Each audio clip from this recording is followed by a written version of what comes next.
Okay, welcome to your favorite podcast. This week's episode is going to be slightly different. I made a big mistake during the recording. Uh, Everything else was recording. The guest audio was working. The camera was working. Only thing did not go according to plan was my audio. So the original footage doesn't have any audio coming from my side. It was a very good conversation, but unfortunately, I won't be able to post it the way I'd like to. So I've had to try something new. I hope you guys like it. I don't know exactly how it's going to turn out, but please let me know in the comment section below. By the way, like and subscribe. Like and subscribe. Let's get to 100 subscribers. Let's get there before February. The goal this year is 10,000 subscribers. Let's get to that first 100 before February. Anyways, let me get to the serious stuff. So the guest for this episode is Sarah Venter, Dr. Sarah Venter. She did her PhD specifically studying baobab trees, and I was glad to talk to her. She's part of the African Baobab Alliance, and I emailed almost every member of the alliance just trying to learn more about what they're doing and how they're trying to build this new industry from scratch.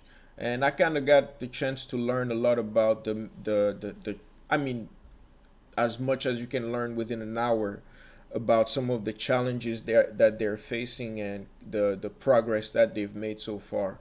So I hope you like the conversation. I will definitely have her back on the podcast just to have a regular podcast and nothing as edited as this is about to be. But I hope you enjoy it and I hope you learn something the same way I did. Talk to you guys at the end of this. All right, let's get started. I'll let Dr. Sarah Vector introduce herself to you. Yeah, so my name is Sarah, and I live in South Africa, and I've born and grown up here in South Africa. And although there are not that many baobab trees in South Africa, I did grow up in an area that does have baobabs, and like in many other parts of Africa, rural communities and rural people live amongst these trees. And in the area of South Africa where I live, which is up in a province called Limpopo, and it's just south of the Zimbabwean border. So it's the southern limit of baobab in Africa. And so I'm one of the few people in South Africa who've grown up with baobab trees. So it's been very much part of my upbringing, my history. But I studied forestry at University of Stellenbosch, which is down southern end of South Africa, and then went on to do a master's in environmental management.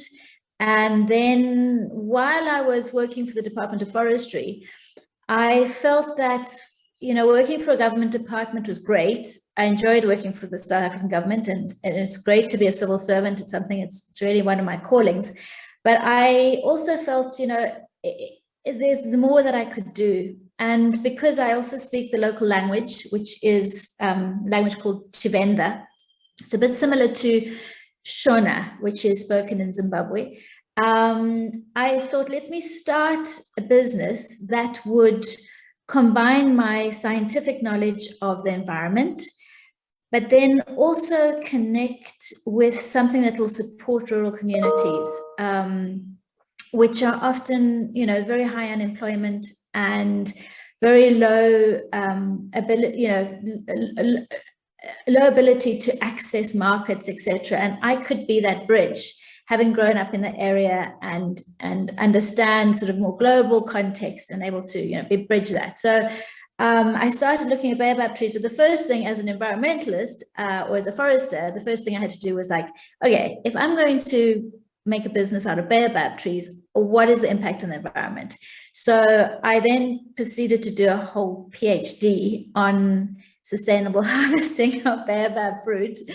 And at the same time as doing the PhD, I sort of started working with, starting the business up and seeing what the potential was. And that was 15 years ago, about. And now PhD's under the, done, dusted. I do a lot of research still on baobab, so I do a lot of still ecological work. Quite recently, I visited Ghana for the very first time. West Africa was a new area of Africa for me. I've traveled quite a lot in Southern Africa, and it was great. So yeah, very close to your home country, and that was really fascinating. And then I've done some work in Kenya as well, and that was also really interesting. And so I'm really interested from a scientific point of view, what is the difference of baobab trees across Africa? And then from a commercial point of view, the whole question was really like, you've got this incredible plant that people use right through Africa. So, what its potential is globally. And so, through my business, I'm able to understand, get a better grip on that and hopefully be able to answer some of the questions you have. Until recently, I was only familiar with the existence of baobabs across West Africa, but now I'm learning that I might be extremely ignorant on the subject, I guess. And my question is, how many species of baobabs are there across Africa and the rest of the world? Yeah, so there are 8 species of baobab trees around the world. Okay, one is in Australia, in northern Australia. There they call it the baobab tree, but it's a different species to what we've got in Africa. And then in Madagascar, there are 6 unique species of baobabs. And then in mainland Africa, we only have one, which is that covers the entire continent. So it's one species with an incredibly wide range. But that's at species level. If you come down to sort of varieties and sort of slight differences, we haven't yet found major differences within the population of baobab trees across Africa, but there's certainly variation. So from a genetic point of view, baobabs are very diverse. So to bring it back to like sort of human context, you might find somebody like you and I are both from the same species, but you've got darker skin and I've got lighter skin. So there's variation within the species, and that's what we find with baobabs as well. And that's what makes it quite interesting to study, but it is still one species across Africa, but we're kind of like really looking into the variation and how it differs from area to area. So, how did the population of baobab trees get to be so spread out across the globe? How did they get to the various places they got to? Yeah, that's actually really interesting. The genus Adansonia seems to be linked to a family that came initially from South America.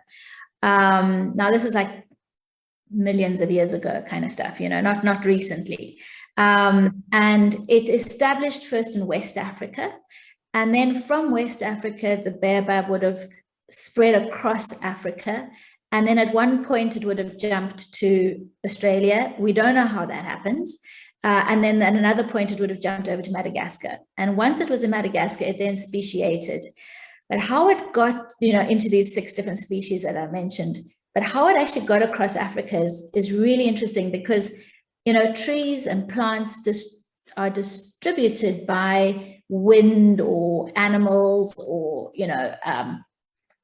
birds flying in and eating a fruit and flying off and then, dropping the seed in another place or whatever. But humans are actually the main dispersal agent of baobabs. So that's what we think and that's what we believe. So because baobabs have a dry fruit, so as you know, when you get a baobab, it drops off the tree when it's already dry. It's got that dry powdery inside, which means that it doesn't rot very quickly. So if you were going to, pick up an apple, within a few weeks, your apple's rotten. But baobabs last for like for years before they're properly rotten. They get sort of browner and browner inside, but they never get rotten really. And they sort of start tasting a bit odd eventually, which makes it a really amazing fruit to travel with. So people would have picked up these fruit and walked with them or carried them or taken to their homesteads or gone over to the next village and given it as a gift to somebody else. And so it would have just spread because baobabs are just so useful to humans. The leaves can be eaten, the bark is useful, the fruit is tasty and nutritious and would have spread quite easily. And it's also another really interesting link to this is that we're finding baobab populations in Brazil and in India, and these would be linked to the slave trade. So as Africans were being shipped across the seas, the first thing they're going to do is grab some baobab fruit because they know this is going to be a nutritious food. And once they arrive, for instance, let's say in Brazil, would have planted the seed, and this is fascinating, and this is why we're seeing these little populations pop up all over the world. So to answer your question in a very long-winded way, people are the ones that actually spread, which we think people spread baobabs across Africa. I grew up in Gabon, and it's in the middle of the equatorial forest, and in my opinion, it has a lot of similarity with the Amazon forest. But I don't understand exactly why there are baobab trees in Brazil, for example, but we don't find them in Central Africa, for example, in the equatorial region. Is it a matter of soil, or is it more a problem of weather? Yeah, probably a mixture of both, but baobabs tend to be happier in drier areas. So when we speak about Brazil, I mean, very much like Africa, there's a diverse amount of habitat types, and so it's not just all jungle. So yeah, you're not going to get baobabs in the Amazon jungle. It's just too wet and rainy there. But in areas which is drier and open in Brazil, that's where you're getting them. Well, there's only this one spot of Brazil. This is only where we find these trees. It's just an example of how people move them. But yeah, in equatorial Africa, Congo, the Congo Basin, Gabon, etc., it is just too wet. And baobabs, it's actually they need a well-drained soil, and especially when they're very young, if they get too much water, they tend to get a root rot and die. So yeah, they do. So there's this really lovely story about when God made the world, and he was in Africa, and he made baobab, and he said to baobab, I'm going to put you in on top of the Rwenzori. And baobab said, no ways, it's just too cold and wet up there, and I don't like the snow and ice. And God said, okay, fine, I'll just put you in the desert. And baobab said, no, I don't want to be in the desert. Sahara is dry and awful and big winds, and it's God said, oh, okay, well then I'll put you in the Congo jungle. And baobab complained again. It's too wet there. And then he said, oh, then I've just had enough of you, baobab. And he threw baobab across the savannas of Africa, and that's where we see baobab today. I know that in a lot of these areas where baobab trees grow, people used to strongly believe in their spiritual value, whether they represented ancestors or some type of gods. But as time goes by, and the spiritual bond, or at least the spiritual understanding, weakens, people start cutting those trees for a quick profit, or just for firewood, for example. And my question is, to preserve them in those areas, do you believe that people should be, in this day and age, people should be taught about the economic value that keeping a baobab tree represents? Yeah. Generally, right across Africa, in almost every society, there is a spiritual link to baobabs. baobabs, as you say, because they just live forever, they can live for over 1,000 years. People, there is a very strong connection with, so for instance, in our area, the Venda area, people would put sacrifices at the bottom of a baobab tree because they felt that they could communicate with ancestors close to the tree, that the tree could harbor ancestors. Now, in our area, the ancestors can be good ancestors. In other parts of Africa, they can be really bad ancestors that are around baobab trees. But whichever it is, it is still a tree that is linked with spirituality.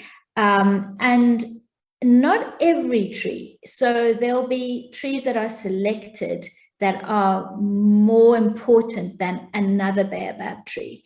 And I think that also differs from place to place. The baobabs are generally never cut down, but not only because of the spiritual significance, but also because they're such useful trees. I mean, you're not going to go cut down a tree that's providing you with food and fiber and all this kind of stuff.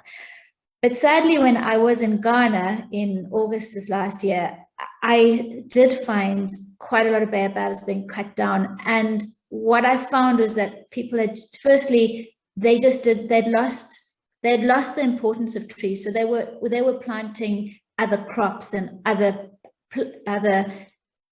fruit trees, and like baobab is like, we don't really need them anymore.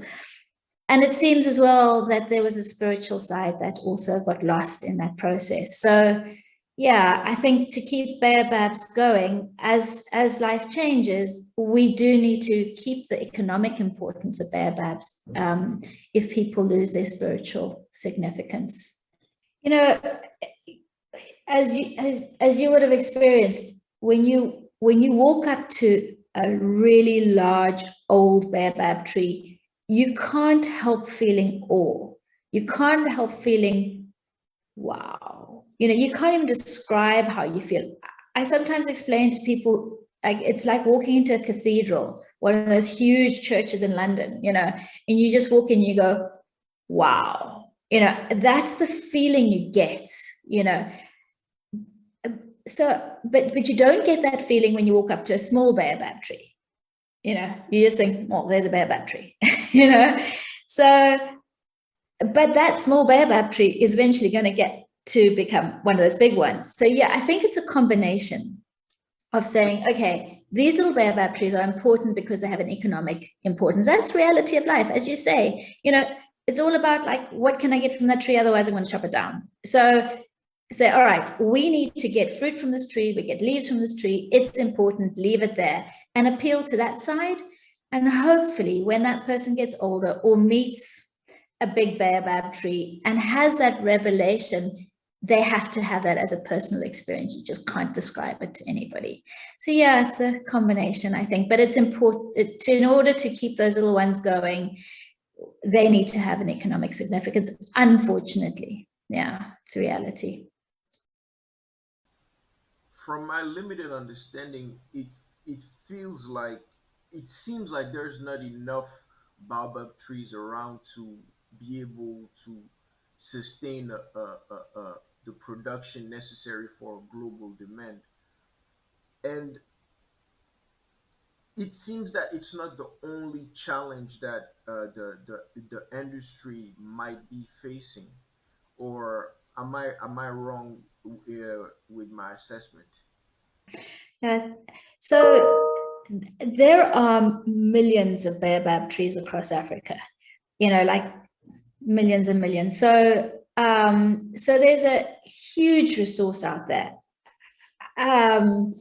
And in Southern Africa, for instance, Mozambique, Zimbabwe, there's not that much use of baobab fruit or leaves. And so there is really this huge supply.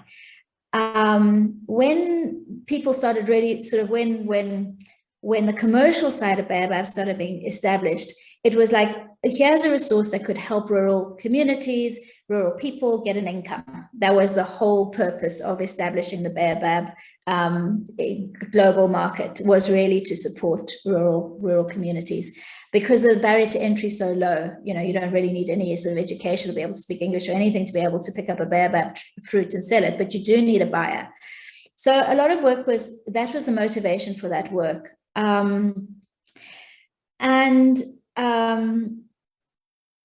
So there's a lot out there. What the challenge is that the demand for it is still really low. So we harvest from established trees. The trees that we're getting baobab fruit from are anything from 100, 200 years old to 2,000 years old. They've been out there, they've been producing fruit, no one's using the fruit, so we use them and we sell it, and it's a benefit to those local people. And there's still a lot of that out there. So there's no shortage of baobab in Africa. When it does become shortage, then establishing baobab plantations and forests will probably start. But I think we're quite a long way off that. And the major challenge we have is to create demand on the global market. That is a major challenge. You know, people have you go to anybody in the street and you say, hey, do you know what an orange and apple is? They'll say, yeah, of course we do. And you'll say, do you know what a baobab is? And they'll go, well, we're not too sure. You know, so that is the big thing, is consumer education and creating that demand. Yeah, that's the biggest challenge we have. My experience in Togo, for example, there's two products that are no use baobabs as their main resource. So there's the ices that I used to consume a lot of as a kid, and there's also the leaves, I believe, that the northern tribes uh, often use in stews that they make. I guess my question in this case is, what are the types of products are made from baobab trees? Okay, so from the tree itself, you know, like you've got the baobab fruit with the powder, which is regarded as a superfood because it's just so nutritious and so valuable, you know, with high vitamin C, like the highest vitamin C almost in any plant, calcium, magnesium, dietary fiber, etc. I mean, I can go on talking about that. And then the seed can be crushed and made into a really lovely oil that's applied to the skin. It's a beautiful oil in the skin. It nourishes the skin and creates a nice layer on it. So the baobab oil is fantastic as a cosmetic ingredient. Then there's the leaves, which, as you say, in West Africa are used far more than in other parts of Africa. It's a huge delicacy in West Africa. I experienced my first baobab leaf stew when I was in Ghana. It's quite an experience because it's really, really slimy, super slimy. I don't know. Have you ever eaten baobab leaf stew?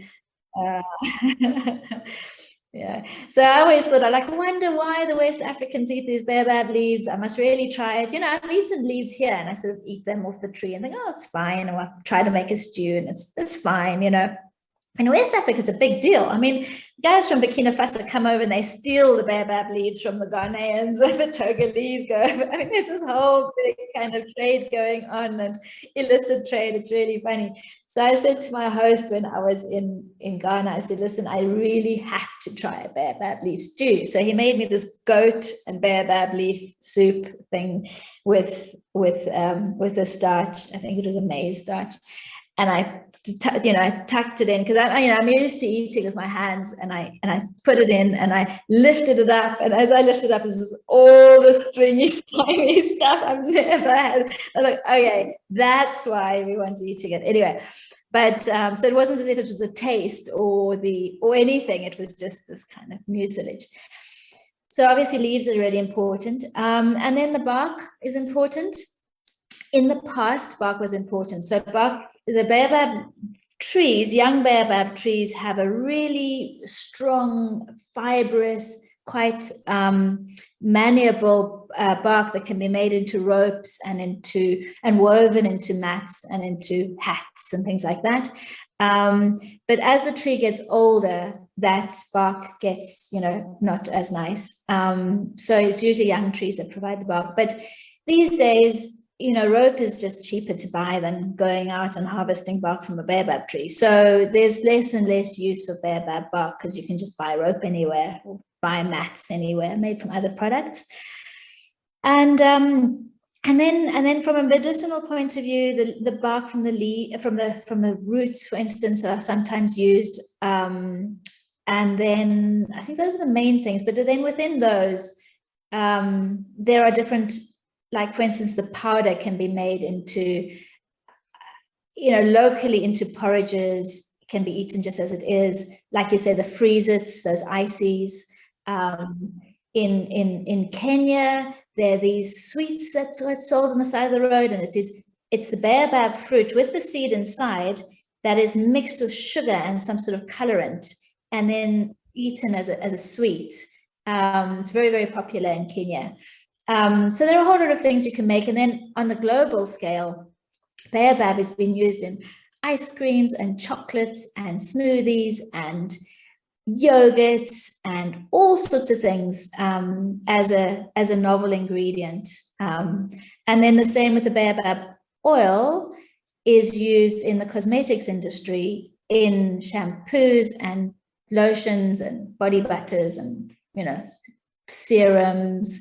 So each product has quite a wide application, and it's growing. Slowly, more and more food manufacturers and cosmetic manufacturers starting to incorporate baobab into their formulations. Of the different products that you just mentioned, which one do you believe has the greatest potential to be the main driver of market adoption?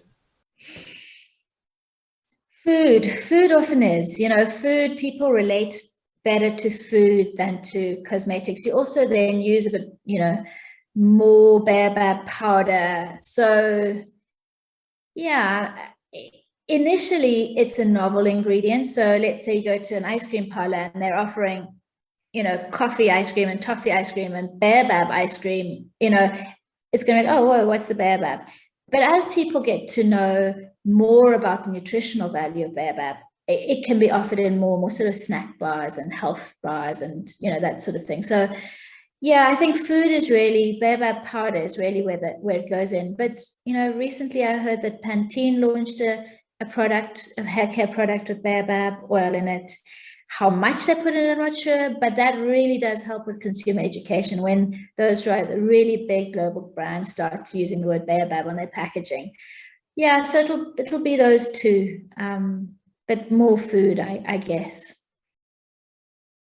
What are the most challenging aspects of building this new industry? Well, certainly growing the market, so initially it's like, well, trying to sell something nobody's ever heard of before is tough. I should be selling ice cream or chicken, and then I would have no problem trying to explain to anybody what that is. That's still tough. Yeah, I suppose there was a lot to learn about how to process baobab, all the regulations, the food quality regulations, the machinery. It's not as if you can go around and just go buy a baobab machine off the shelf. I had to develop all of that and learn and try and fail. And then, yeah, just so much. I think the learning curve whenever we start a business is massive, but you just have to keep going and keep going and keep going and just believe it's going to work. And the hard work pays off. Yeah, and then all of a sudden everybody jumps on the bandwagon and pushes the price down. And then there's poor quality products, poor quality baobab that suddenly ends up in the market, and then nobody wants it anymore because they think, okay, this is all terrible stuff. But actually, yeah, there are a lot of challenges. And it's a risky business because, you don't know when you're going to be able to sell anything and who's going to buy it and how much you must produce. And there are droughts. One year we had a drought and I couldn't really produce anything, but you still got overhead costs and you have to pay salaries and you still have to pay your rent. And, and then the next year you have a great year, and that makes up for it. So yeah, it needs a lot of dedication. And did you have to create an entirely new production process, new production equipment, or you just had to retool existing equipment on the market? Yeah, I mean, I looked at what equipment what was existing, what I could use, and I just found nearly everything I looked at just wasn't suitable. And the area that I'm in has a lot of other, it's like agricultural area. So there's macadamia nuts and bananas and mangoes. And, there's a lot of agricultural, and I'd walk into people's factories and think, oh, okay, is that piece of machinery going to be useful? And luckily, people are really kind and say, yeah, okay, Sarah, bring some baobab fruit. Let's see what they does on our machine before I had to. And just none of it really did what I needed it to do. And I just had to develop it from scratch and say, okay, I need to crack this fruit. How am I going to do this? I'm going to have to separate this powder from the seed. How am I going to do this? And I've gone through, I don't know how many prototypes of machines until now. I'm kind of like, okay, I think I've got it now. But we still crack the fruit by hand, actually. Found that there's nothing better than just doing it by hand, which is great because it creates employment. Yeah, employment's so important. Yeah. Do you outsource the design and prototyping of your equipment, or you do that yourself? That's all me. So I obviously work with people who know how to weld and turn and fit and stuff like that. And I've learned a lot about engineering over the last few years and electricity. And yeah, yeah, it's been me. And I love production. I love machines. I enjoy that side of it. Yeah, so it's been fun actually playing around and making breakthroughs and saying, okay, that works, that doesn't work. I've learned about that fails. If that machine does that, the metal fatigue will be really huge. So that sort of stuff. Yeah. As you were answering my last question, I kept remembering my little experience in engineering design, and I started thinking to myself, wow, she must be going through hell right now. Yeah, I wake up in the morning, think, yo, I've got another challenge. It's not just the machinery design, it's like my market, my finances, my working with communities. But it's super rewarding. It's great. It's fun. I think that I when I started the business, I kept on trying to do everything. And I read somewhere, it was a podcast or something I was listening to, and they said you need three things to start a business. And the one is you must be able to make a product, you must be able to sell a product, and you must be able to look after the money. So I thought about that, and up to that point, I'd been going for a few years, and I thought, and I was just like, oh, I just can't do all of this. I just can't. I don't know what I'm doing wrong. And when I listened to that, I thought, okay, well, what am I? You have to have those three things. And the thing is that nobody can do all three. That was the crux. No one can do all three. So you either can do one of them or two of them, but you cannot do all three of them. So you need to identify what you're good at and then bring in somebody that can do the third one. And I am good at making stuff. I like the machinery side. I like producing the powder. I like doing the oil. I enjoy the production side of things. I'm useless at selling it. And I'm okay at looking after the money, but not brilliant. So as soon as I realized that, I thought, cool. And I brought in the marketing guys. I said, listen, I'm making this amazing product. I just don't know how to sell it. That's your side. And I brought in, and then I found myself a mentor from the financial side. And I said, listen, I just need advice. I need to be able to sit with somebody and say, here's my income. These are my expenses. This is the machine I want to do. This is where I want to market. This is the kind of, help me think it through logically, make sure that I look after the money. And just realizing I can't do everything was so liberating in so many ways. And I could just focus on my production side, which is great. Yeah. Still not an engineer, but While I was in school studying engineering, I saw a lot of companies outsource some of their machinery or systems engineering design process to our research labs or some professor research project or something of that nature. And I was wondering, have you ever thought about partnering with a university or a lab to further develop some of your equipment? You know, yeah, I'm sure from an engineering point of view, clearly somebody with far more expertise. But I am working with engineers, so not academics, but people who are in the making other machines for other, industries that understand it. And I'm saying, here's this fruit. I need to deal with it, and I need to get it from here to there. Let's sit down the table and let's work together.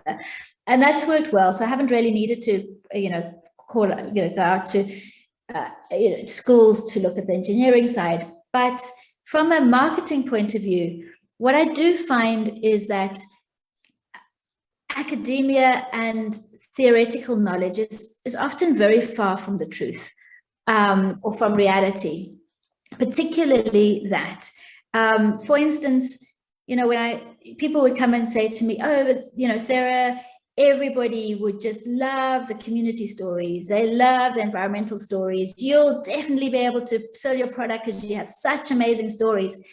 That is just rubbish. At the end of the day, it is just price. No one gives a damn about your environmental stories or community stories. It's just like, okay, Sarah, what's your price?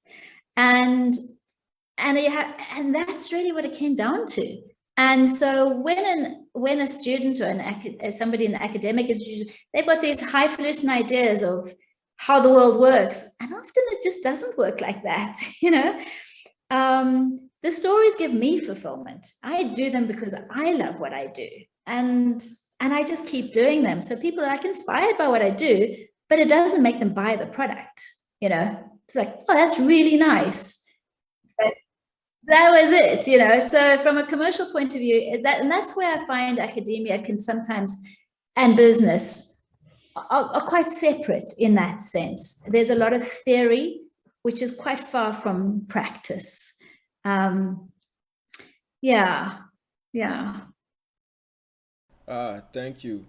Your answer right now just confirms for me how wide the gap is between theoretical knowledge and practical understanding. Because, I mean, in school we have to deal with all these ideal conditions, whereas in the real world there's so many other variables and so many other things that you have to accommodate within your design, especially economical value or reusability, durability, and all the other parameters that have to be considered. Yeah. I mean, one of the machines that we made was this. It served my baobab powder really well, like really great. But the thing is, we needed to clean it every day, and it was just so hard to pull apart, to get all the pieces, to get the sieves out, to get them. And it would take us half the day to just dismantle the machine to clean it. And then the other half of the day to do production. And production is, we need to produce 24/7. You can't have half the day cleaning the machine every day. So it's things like that. Yeah, there's sometimes a gap between reality and theory. Yeah. In a 10-year cycle, for example, how often do droughts happen and how does that affect fruit production? A crop like like avocados. I'm just talking about local crops that we have here, or oranges or whatever. Those crops have been so well researched. They know, okay, a drought year comes, this is what the product's going to happen with the production, or these cycles, they're understood so well because there's so much money being put into understanding the ecology. But baobabs have not had that at all.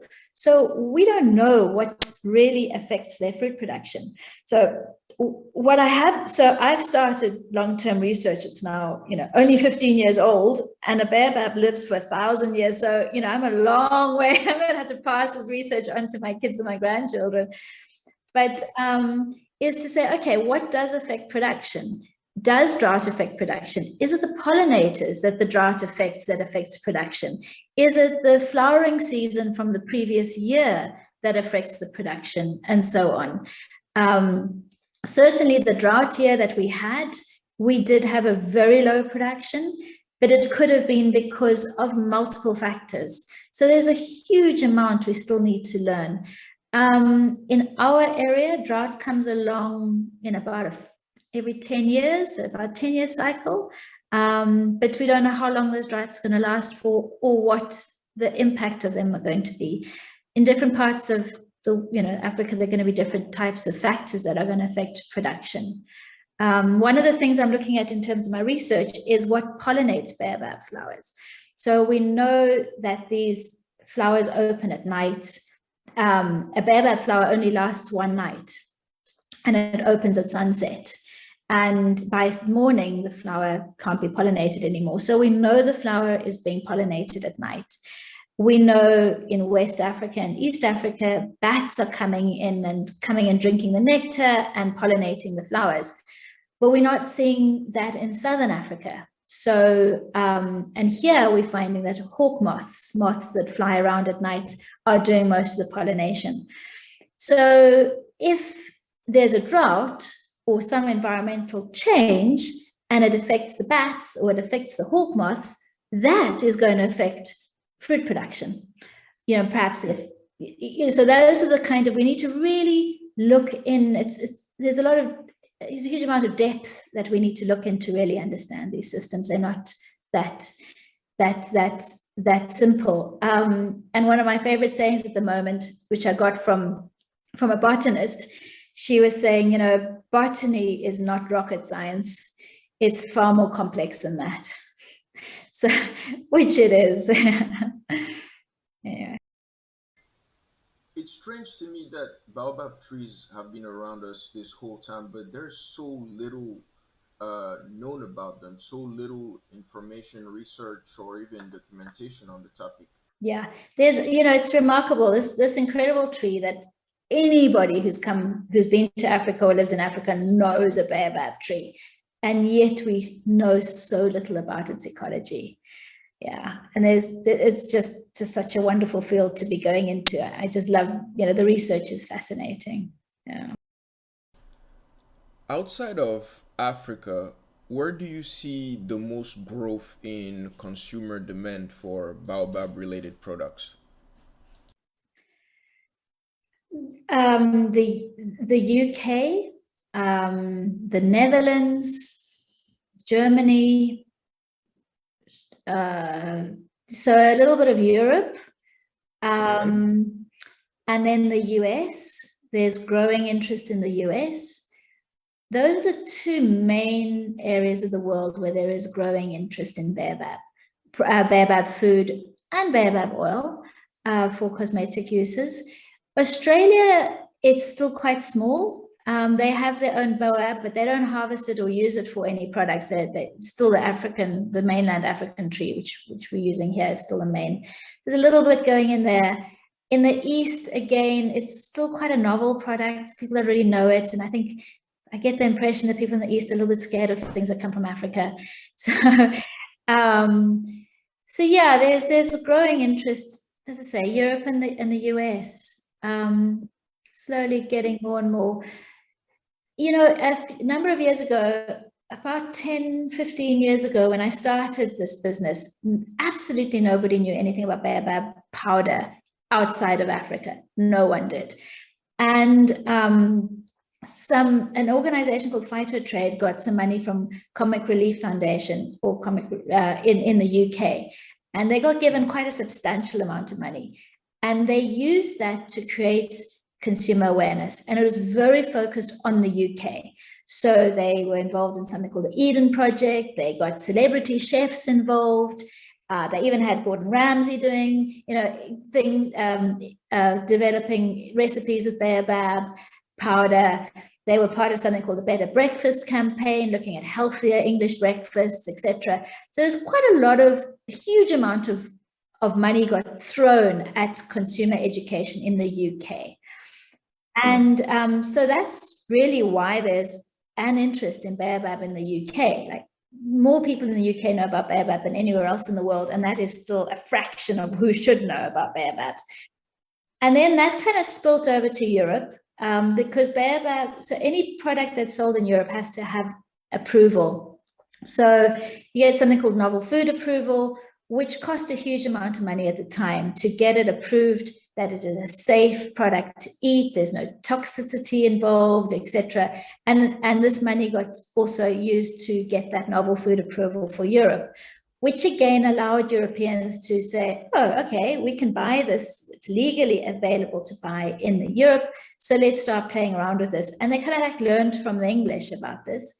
And then the US getting GRAS notification and the FDA approving it, etc., was another whole step in a helpful direction. And again, from the US kind of learned from Europe and from Britain. And it's quite frustrating. And that's kind of like how it's expanded into the global market. But without that first, I don't know how much it was, £1 million or whatever it was that they threw at that consumer education, there would be no baobab still today available global markets. It would still just be us, about it and nobody else, So yeah, it's a slow process unless money is thrown at it, basically. So over here in the States, I've observed that whenever a new industry is emerging, angel investors and venture capitalists kind of gather around it and do put as much capital towards it to assure its growth. My question, I guess, in this case is twofold. Has there been any type of venture capital interest, any type of venture fund who's shown interest in the baobab tree and the products related to it? And the second question is, how do you plan to keep the interest of potential investors and the need to assure prosperity for rural populations in alignment? Okay, so you had two questions there. But so first, why venture capitalists haven't really bounced onto the baobab idea is because there's just so many other interesting ingredients out there as well.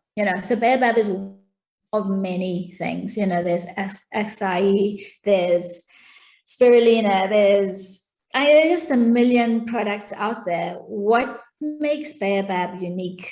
And it doesn't stand out necessarily from all the other stuff that's out there. Moringa got a huge, big, everybody knows about moringa, I don't know, more than baobab, and yet. So that's the one side. So I think it's a bit risky from that side. They don't see these massive profit margins that are going to come from just this one product. And then your second question was about losing sort of the mission. I don't think that's really so much of a problem, because the more we grow baobab on the global market, the more money people make money out of it, the more the market will grow and will benefit African producers. So I don't think that's a problem. That will still be part of it will benefit. If there's growth in one area, it will have spin-offs in others. So that's not something I'm particularly worried about. Yeah. Suppose there's a young person in Africa or anywhere around the world who just learns about the existence of this industry and would like to get involved in it. Where do you think, where would you advise them to start? Yeah. It's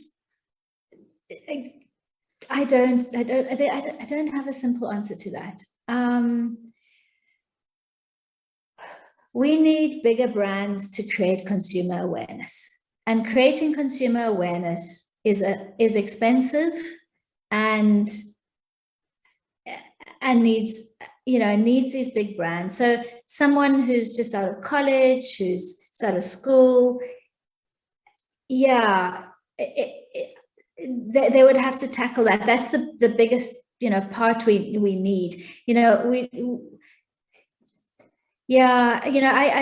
Coming out and helping design machinery is not going to help, or coming out and helping rural communities collect baobab fruit more efficiently. None of that's going to really help, other than creating demand in the market. That's what we really need. But the more people use baobab, so if a young entrepreneur is saying, I'm going to do a smoothie range, or I'm going to do a chocolate range, or I'm going to do a new African soap range or cosmetic range, use baobab, use it. That tiny, every single drop will help. Put baobab on your packaging, start using it. And the more people see that word baobab out there, that's really what's going to help create that consumer knowledge. It's not going to stop being like this weird name or tree. It's going to mean something more and more and more. So I think, it's being used already in a lot of niche products, and that's really helping. So yeah, that's where I see it being used. Make baobab famous, as they say. As this brand in the UK, Aduna, that's their strap line: make baobab famous. A more personal question. I was very curious to learn what motivated you to choose forestry as a field of study when you started college. Well, as a high school student, I do love science, and you got these options: do zoology or botany. It's kind of like the only natural sciences that go into that. But what are your job prospects in zoology and botany? And so I'm quite a pragmatic person, and I thought, okay, forestry is actually a profession which involves botany, and so let me go into something that's already got a professional side to it. And I went into forestry. Now, in the area I grew up in, there's a lot of forestry, commercial forestry, timber. And so, I was quite comfortable in that space. And it was, what's nice about forestry is that you learn, it's not just about the trees, it's about nursery practice, it's about genetics, it's about engineering, so you have a very wide base when you study forestry, and you walk straight into a career or a profession. But strangely enough, I actually never worked in forestry ever. I went straight into the environmental side of things and looked at conservation forestry. So indigenous forests that are conservation areas, and any forestry department in Africa has to deal with people who use forests. So, and there are a lot of products that come out of indigenous forests, natural forests. So from food to insects to vegetables to for construction, for bark, for medicine, and that's complex, and that has to be managed, and manage the demand, manage the harvesting, etc. So a lot of what you do actually is so different from just producing timber. It's about all these other products that come out of a forest. Yeah. A few years back, I was reading this book. No, it's titled "No Ordinary Disruption" by, I believe, the consulting firm McKinsey, and they were describing the population growth around Africa and the fact that some of the biggest urban centers in the world will be found in African countries, and maybe we'll see some of these cross border mega cities. And as I'm talking about the subject of the environment and baobabs lately, I'm trying to understand, are there any policies that local institutions are trying to implement to prevent the destruction of uh, the environment as far as even baobabs are concerned? They're not enough. So, the environment is such an externality in all this kind of development. It's all about just development, development, development, and rivers get polluted, and air gets polluted, and roads are badly designed. And yeah, it's particularly, there's so little planning. And when I was in Ghana and in Kenya, there's just this long strip development. There's no regulation, and that's where government has to play a really, really important role. It's really only governments that can come in and say, these are the rules. You can't develop here. There's a water system here. You can't pollute the river. If you've got your waste, this is what must happen. Government needs to put infrastructure in place, need to put rules and regulations in place. It is really entirely up to governments to make sure that the environment is protected. It is very sad, but that is what's happening. It's tragic. And at the end of the day, it's human health, it's animal health, it's tree health that just suffers from these sort of this just untapped and unfit, unrestricted just growth, urbanization. And actually people just live in poverty as a result. You don't want to go and drink dirty water, but people do, because there's no sewage systems in place. People need to demand this of their governments, of their local councillors, demand these rules and regulations are created and applied. All right, this is where the podcast gets hard. I'll spare you the details of this exact part. I was in the middle of a rant about all the brains, all the knowledge, all the education that we have amongst our leaders, but unfortunately their inability to plan for these type of things. Anyways, I'll spare you the details of that rant, and we'll just go back to the podcast. I've been there. It disturbs me just as much, and it's kind of like, there isn't the institutional capacity. So yeah, the brains are there, the knowledge is there, the passion is there, but it's that institution that's rotten, that undermines all of that, and that's what kills it. It's not the person, it's not the guy on the ground. It's the guys at the top that are saying, yeah, I want my next jet, I want my next car, I want my next Range Rover, I want my next block of flats. Those are the guys that are just killing it. It's, and that's what needs to be addressed. I don't know how you address that. No idea.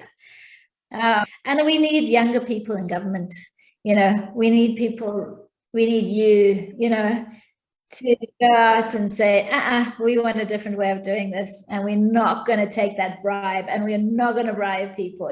We just not going to be part of that culture, because that culture is creating poverty. If people want to further educate themselves on the subject, where can they get access to your research? Yeah, so my research, a lot of it is published, so it's through academic journals, which is a bit dry and difficult to, unless you're an academic to access. I have a website called the Baobab Foundation .co.za that I blog a little bit about the work I do. But really, it's more about inspiring other people to do the same. So, my business, I run my business in order to do the stuff I really love. I don't do it in order to make money, but I have to make the money in order to do the stuff I really like doing. Exactly. So I think that is also part of it. You know, I wake up in the morning and I think, okay, what do I feel like doing today? I want to go and plant baobab trees, or I want to go measure flowers, or I want to go and work with rural communities, or I want to go fix some of my machines, you know. So I don't wake up in the morning saying, I'm going to make money, you know. But it comes, it helps. And I think if I just woke up in the morning and said, this is what I want to do, my life would be just so, I might be really rich, but I'd be a lot poorer for it. So things like my Baobab Foundation is really just really to inspire other people to look at your life as not just a mission to get rich. It's about living it as much as you can. But yeah, I have the privilege, I suppose, of saying that. But when's enough is enough, you know. When is it enough? That's the whole, that's the, when you can say I've had enough, then you're truly rich, you know. Okay, okay. This is almost the end of the podcast, but this was the last question slash I tried to pitch an idea. So I basically suggested that I really like, as you guys can notice, the logo of Eco Products is pretty cool looking. At least to me, it is. So I tried to pitch the idea of getting some stickers and maybe some posters made with the logo. So just in case it happens. Great. Okay, I think we need to brainstorm that one. Is brainstorm a really nice strap line with the Baobab logo and make it famous. I don't want to steal Aduna's strap line, you know, but we need to come up with something that is unique, that helps everybody in the Baobab world, you know. Yeah, I'll take that further. I'll be in touch with you and you'll get your first sticker.